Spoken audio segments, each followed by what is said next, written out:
Hey everyone, welcome back. Psychopath1c here. Um, I'm gonna be reviewing Tales from the Crypt presents Bordello of Blood. Um, this was really one of the first vampire films outside of From Dusk Till Dawn I ever saw, and it shares some of the same things like uh, the vampires happen to be hot women having sex with men. Instead of a strip club, it's a whorehouse. Um, Corey Feldman is in it. Erica Leniak. Uh, I think she's a model. Angie Everhart. Uh, Dennis Miller. He definitely steals the show in this movie. Um, Phil Fondicarlo. For those who don't know him, he's a little person. He played in the movie Sideshow from Full Moon. He played in, I think, I'm not positive, but I think he also played in a couple of Tales from the Crypt episodes. I'm not entirely sure. Uh, but anyways, the whole cast is pretty good. Um, Pretty much what this film is about. It's about this guy by the name of Vincent, played by Phil Fondicarlo. It starts off, he's in the middle of South America, and he ends up going into a tomb with four pieces of an organ, which happen to be a heart, and he puts it right inside a corpse, and it ends up beating really fast, but then it stops beating, and then it starts beating again, and it turns out to be Angie Everhart. Uh, she's unnoticeable in the makeup at the beginning of the film, but then it cuts to the Crypt Keeper with the mummy playing rock paper scissors over who gets the crypt, which they did the exact same thing in season 6 of Tales from the Crypt, the episode The Assassin, which also features Corey Feldman. Um, and this film, I definitely recommend it if you're a Dennis Miller fan. I'm not really a big fan of Dennis Miller nowadays because he's not doing much, but I am a big fan of his stand up and the movies he played in the 90s. So, yeah, you've got that. The movie came out in what year did it come out? Should say. No, doesn't say. I think it came out in 1998. So it came out when I was 5 years old. Yes, I saw From Dusk Till Dawn when I was 4. Uh, Quite a vampire movie to be introduced to. But slowly but surely, Vincent ends up getting a key that happens to also be in Demon Knight, and it's able to control the vampire women.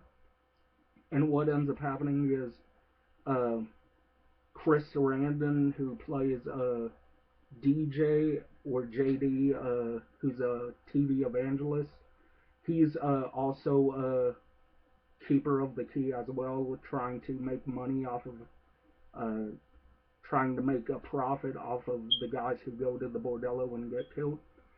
And Corey Feldman happens to be the brother of Erica Leniak's character, and Corey Feldman plays a really big asshole in this movie. Um, and he decides to go out with his friends to a whorehouse. And it just so happens this is the whorehouse owned by Vincent. And slowly but surely, you get blood and guts left and right. Like literally, Angie Everhart kisses a man, and her tongue goes all the way down his throat and rips his heart out. But the one-liners in this that Angie Everhart delivers, I just didn't like. Like she's she's got the fangs in her mouth, and she's like, "Don't eat your heart out, baby. That's my job." And I'm just like, "What?" Um, then you've got deep throat jokes and stuff like that, and I'm like, okay. And there's a random cameo by Whoopi Goldberg. She's not credited in the credits, but Whoopi Goldberg is in this movie in a small part. But I'm gonna make this review pretty fast.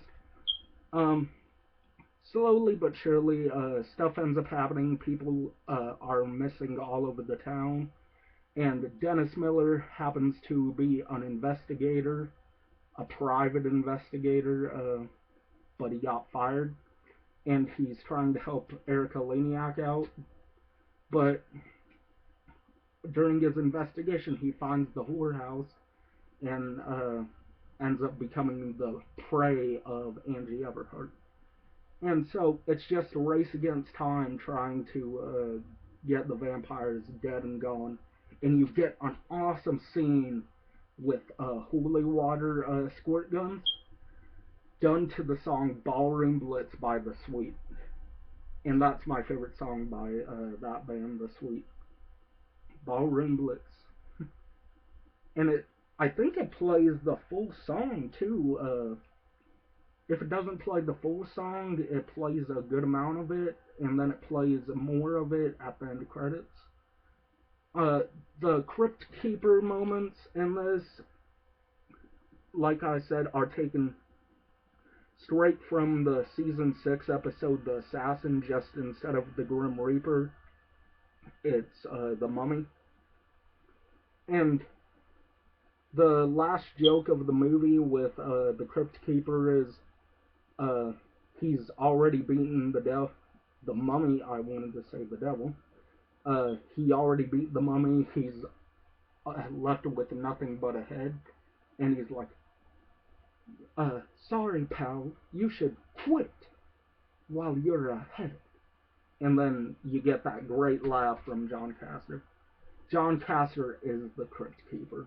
Even though it's a puppet, John Castor will always be the voice of the Crypt Keeper. What do I give Bordello of Blood?